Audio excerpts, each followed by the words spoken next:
Sa lì khật, xong đách mô hà bò bò thập đầy hôn ma nẹt, nê dụ rát thầm môn trầy, nê pre ri trên này chạc Campuchia. Ph냐 chun, Vetika Nipon nê dụ sa bò đì miền Campuchia, lược tí mà phây phí, sẽ đầy pi tuôn nê tí nẹ sa bò đì miền nê pê miền chùm lục prom đèn. Tháng ngày tí đọc rằm 4, khai thân nụ chân năm pi pon mà phây pram. Lục srei Nipon nê dụ sa bò đì miền chia tí sro lanh rộp án. Tháng ngày ní, nông niêm ri rọt thà pi bà Campuchia, nâng khuôn khnyom tol, khnyom miên sẽ cái đây sau mà nó rịch rề giang krai lệnh, nâng xôm cho rùm ọp ọ sa tổ, với tay ca đi pôn đi dụ sa bò đà miên Campuchia, lược tí mà phây pì, đã bàn riêng trăm lãng, đôi club nẹ ca sai Campuchia, đàm bày bắt đo nơ áo các đo thân nạ được nôm thà bản, nâng ông cập hiệp sa bò đà miên, nâng nẹ sa bò đà miên, một pi ông cập hiệp niên địa, bàn chup chôm pi phía xa, pla bắt đô mà tệ dụ ball, chạy rùm lệch bọt pi sọt sẽ đây pi bánh hà pro chồm nâng đâm nọ sải xâm rạp lược tư đào anu vật bắn tỏ xâm đào đâm rong tư nâng chùm rõnh oi nẹ xa bò đầm miến bom pênh càng nghĩa can tài miền quân đập hiệp pro rất đập hiệpประกอบដោយវិជ្ជាជីវៈនិងការទទួលខុសត្រូវព្រមទាំងចូលរួមលើកកម្ពស់សិទ្ធិសេរីភាពសារព័ត៌មានស្របតាមគោលការណ៍ច្បាប់លទ្ធិប្រជាធិបតេយ្យនិងចូលរួមចំណែករក្សាសន្តិភាពសារព័ត៌មាននិងសន្តិសុខព័ត៌មាននៅព្រះរាជាណាចក្រកម្ពុជា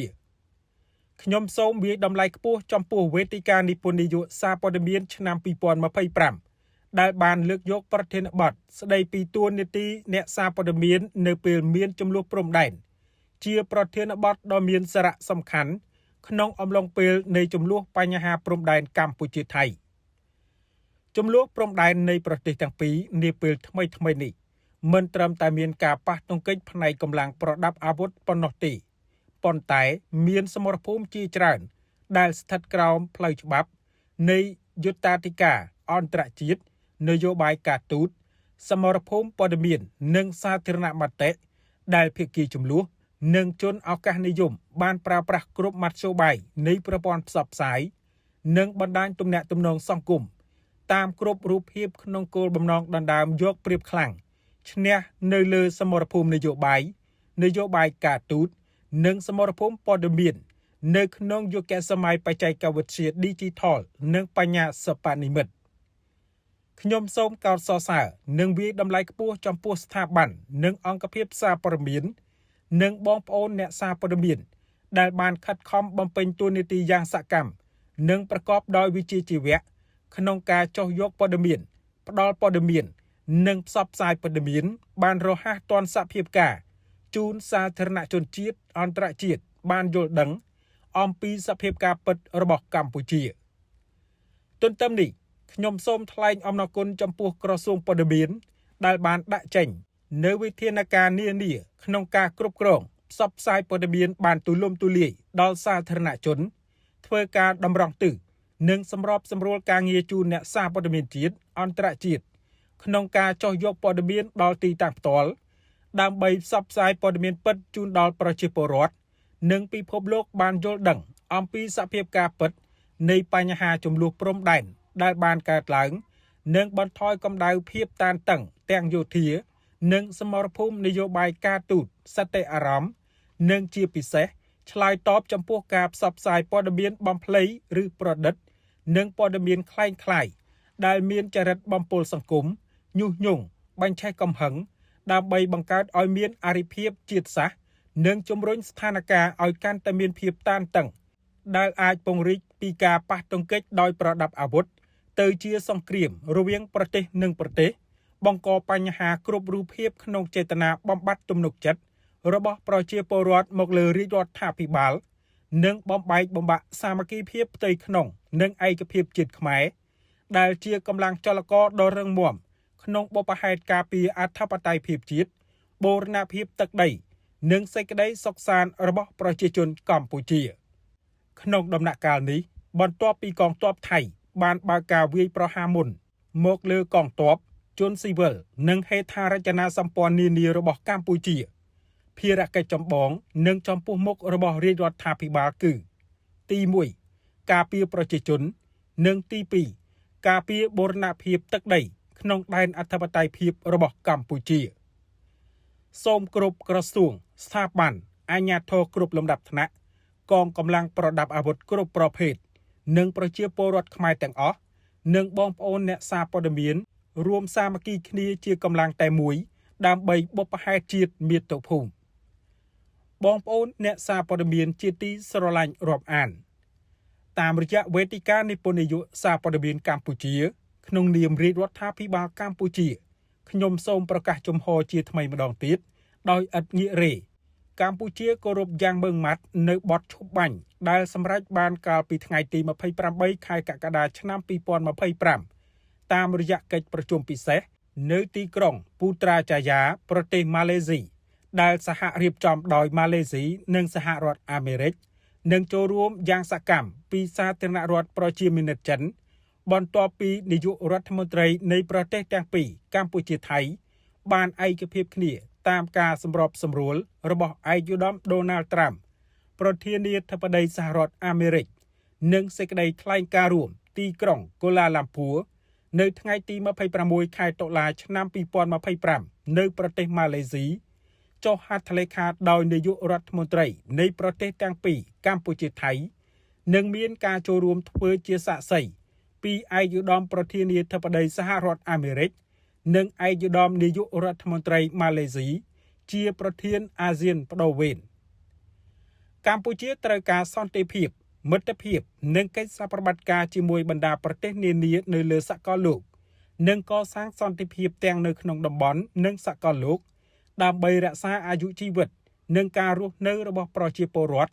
ប្រកបដោយភាពសុខសាន្តនិងអភិវឌ្ឍប្រទេសជាតិឲ្យសម្បូររុងរឿងក្នុងគោលដៅឈានឆ្ពោះទៅសម្រេចបាននៅចក្ខុវិស័យកម្ពុជាឆ្នាំ2050ខ្ញុំសូមកោតសរសើរដោយស្មោះនិងសូមចាត់ទុកនៅបេសកកម្មដ៏មានសារៈសំខាន់របស់បងប្អូនអ្នកសារព័ត៌មានជាការរួមចំណែកយ៉ាងសកម្មក្នុងការថែរក្សាសុខសន្តិភាពស្ថិរភាពនយោបាយនិងការអភិវឌ្ឍប្រទេសជាតិប្រកបដោយចីរភាពរាជរដ្ឋាភិបាលនីតិកាលទី7នៃរដ្ឋសភាបានបន្តបដិញ្ញាចិត្តយ៉ាងមុតមាំក្នុងការលើកកម្ពស់សិទ្ធិសេរីភាពសារព័ត៌មាននិងភាពជាដៃគូមិនអាចខ្វះបានជាមួយអ្នកសារព័ត៌មានក្នុងក្របខ័ណ្ឌប្រទេសប្រជាធិបតេយ្យសេរីពហុបកស្របតាមរដ្ឋធម្មនុញ្ញ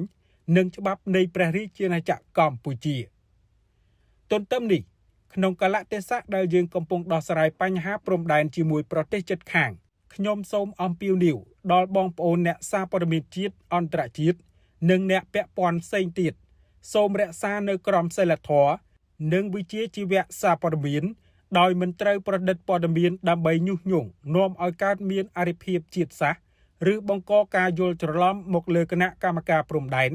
រាជរដ្ឋាភិបាលកម្ពុជារដ្ឋលេខាធិការដ្ឋានកិច្ចការព្រំដែននិងគណៈកម្មការចម្រុះខណ្ឌសីមាព្រំដែនគោកកម្ពុជាដែលកំពុងអនុវត្តការងារវាស់វែងនិងកំណត់បង្គោលព្រំដែនបណ្ដោះអាសន្នដោយឈរលើមូលដ្ឋានច្បាប់អន្តរជាតិអនុសញ្ញាសន្ធិសញ្ញាផែនទីនិងឯកសារដែលបានបន្សល់ទុកពីបារាំងក្នុងន័យនេះសូមបងប្អូនអ្នកសារព័ត៌មាននិងអង្គភាពសារព័ត៌មានបន្តចូលរួមអនុវត្តនៅលក្ខខណ្ឌគុណវុឌ្ឍិនិងវិជ្ជាជីវៈសារព័ត៌មានដើម្បីពង្រឹងសណ្ដាប់ធ្នាប់សារព័ត៌មានលើកកម្ពស់វិជ្ជាជីវៈសារព័ត៌មាននិងពង្រឹងគុណភាពព័ត៌មាននិងសុវត្ថិភាពព័ត៌មានឲ្យកាន់តែប្រសើរឡើងព្រមទាំងបន្តចូលរួមប្រយុទ្ធប្រឆាំងព័ត៌មានคล้ายឲ្យខានតែបានជាពិសេសក្នុងអំឡុងពេលដែលប្រទេសជាតិកំពុងស្ថិតក្នុងបញ្ហាជម្លោះព្រំដែនទន្ទឹមនេះសូមបងប្អូនអ្នកសារព័ត៌មាននិងអង្គភាពសារព័ត៌មានបន្តចូលរួមអនុវត្តឲ្យបានកាន់តែខ្ជាប់ខ្ជួននៅធម្មនុញ្ញវិជ្ជាជីវៈសារព័ត៌មានក្នុងគោលបំណងបន្តធានានៅបរិយាកាសល្អប្រសើរសម្រាប់ការអនុវត្តក្រមសីលធម៌ប្រកបដោយវិជ្ជាជីវៈរបស់អ្នកសារព័ត៌មានដើម្បីបង្កើតទំនុកចិត្តប្រសិទ្ធភាពគុណភាពនិងទំនួលខុសត្រូវវិជ្ជាជីវៈបងប្អូនអ្នកសារព័ត៌មានទាំងអស់ជាទីស្រឡាញ់រាប់អានក្នុងឱកាសដ៏មានសារៈសំខាន់នេះខ្ញុំសូមផ្ដល់អនុសាសន៍មួយចំនួនសម្រាប់លោកស្រីនិពន្ធនាយកសារព័ត៌មានបន្តយកចិត្តទុកដាក់អនុវត្តដូចខាងក្រោម 1. សូមលើកកម្ពស់មនសិការស្នេហាជាតិនិងត្រូវបន្តចូលរួមឲ្យកាន់តែសកម្មជាមួយរាជរដ្ឋាភិបាលក្នុងបុព្វហេតុជាតិ ការពីអធិបតេយ្យនិងបូរណភាពទឹកដីរក្សាសុខសន្តិភាពស្ថិរភាពនយោបាយនិងការអភិវឌ្ឍប្រទេសប្រកបដោយចីរភាព 2. ត្រូវពង្រឹងការគ្រប់គ្រងអង្គភាពលើកកម្ពស់ការអនុវត្តក្រមសីលធម៌ប្រកបដោយវិជ្ជាជីវៈរបស់អ្នកសារព័ត៌មានឲ្យបានល្អប្រសើរនិងត្រូវពង្រឹងគុណវុឌ្ឍិនិងវិជ្ជាជីវៈសារព័ត៌មានតាមរយៈការរៀបចំនិងឬចូលរួមក្នុងកម្មវិធីបណ្ដុះបណ្ដាលឲ្យបានជាប្រចាំ 3. ត្រូវមានការទទួលខុសត្រូវខ្ពស់ក្នុងការចុះយកព័ត៌មានការធ្វើសេចក្តីរាយការណ៍និងផ្សព្វផ្សាយព័ត៌មានដោយប្រកាន់ខ្ជាប់នូវក្រមសីលធម៌និងវិជ្ជាជីវៈសារព័ត៌មានអនុវត្តតាមការណែនាំរបស់សមាជិកពាក់ព័ន្ធនិងមិនត្រូវផ្សព្វផ្សាយព័ត៌មានคล้ายៗព័ត៌មានคล้ายបន្លំព័ត៌មានបំភ្លៃដែលបង្កឲ្យស្ថានភាពចំនួនកាន់តែមានភាពតានតឹងជាឧបសគ្គដល់កិច្ចសន្ទនាស្វែងរកសន្តិភាព 4. រាល់ការផ្សព្វផ្សាយព័ត៌មានជាពិសេសព័ត៌មានទាក់ទងនឹងបញ្ហាចំនួនព្រំដែនជាមួយប្រទេសជិតខាងត្រូវយកចិត្តទុកដាក់ត្រួតពិនិត្យផ្ទៀងផ្ទាត់ជាមួយប្រភពព័ត៌មានផ្លូវការរបស់ថ្នាក់ដឹកនាំក្រសួងស្ថាប័នមានសមត្ថកិច្ចឲ្យបានហ្មត់ចត់ជៀសវាងការផ្សព្វផ្សាយព័ត៌មានខុសឬមិនពិតព័ត៌មានប្រឌិតញុះញង់បញ្ឆេះកំហឹងជាតិសាសន៍និងពង្រីកបញ្ហាចំនួនឲ្យកាន់តែធំធ្វើឲ្យប៉ះពាល់ដល់សន្តិសុខជាតិការបំបែកបំបាក់សាមគ្គីជាតិនិងឯកភាពជាតិ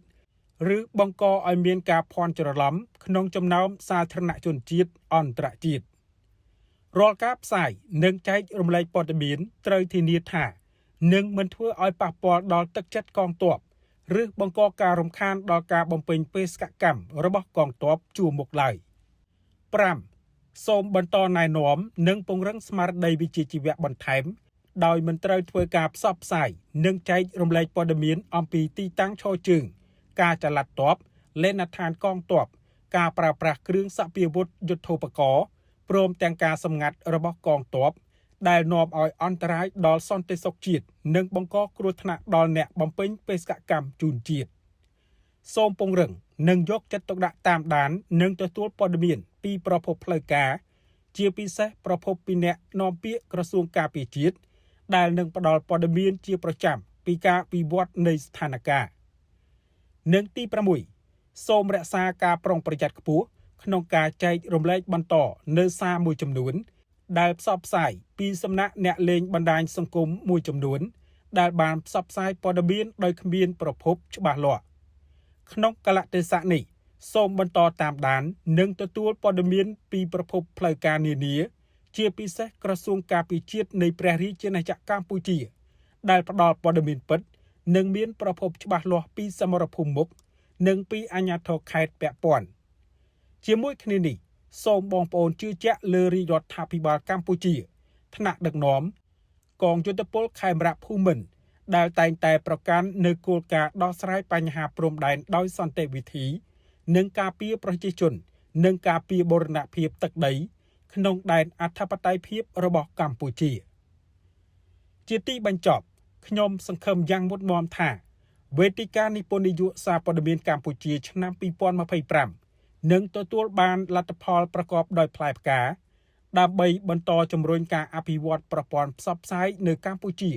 ឲ្យកាន់តែមានការរីកចម្រើនមួយកម្រិតថែមទៀតនិងសូមជូនពរដល់វេទិកានិពន្ធនយោបាយសារព័ត៌មានកម្ពុជាប្រព្រឹត្តទៅដោយជោគជ័យក្នុងការពិភាក្សារបស់ខ្លួនសូមបងប្អូនអ្នកសារព័ត៌មានទាំងអស់បានប្រកបដោយពុទ្ធពរទាំង4ប្រការគឺអាយុវណ្ណៈសុខៈនិងពលៈកុំបីឃ្លៀងឃ្លាតឡើយថ្ងៃប្រហ័ស13រោចខែមករាឆ្នាំអាសាញ់សប្តាហ៍ស័កពុទ្ធសករាជ2569រាជធានីភ្នំពេញថ្ងៃទី18ខែធ្នូឆ្នាំ2025នាយករដ្ឋមន្ត្រីហត្ថលេខានិងត្រាសម្ដេចមហាបវរធិបតីហ៊ុនម៉ាណែត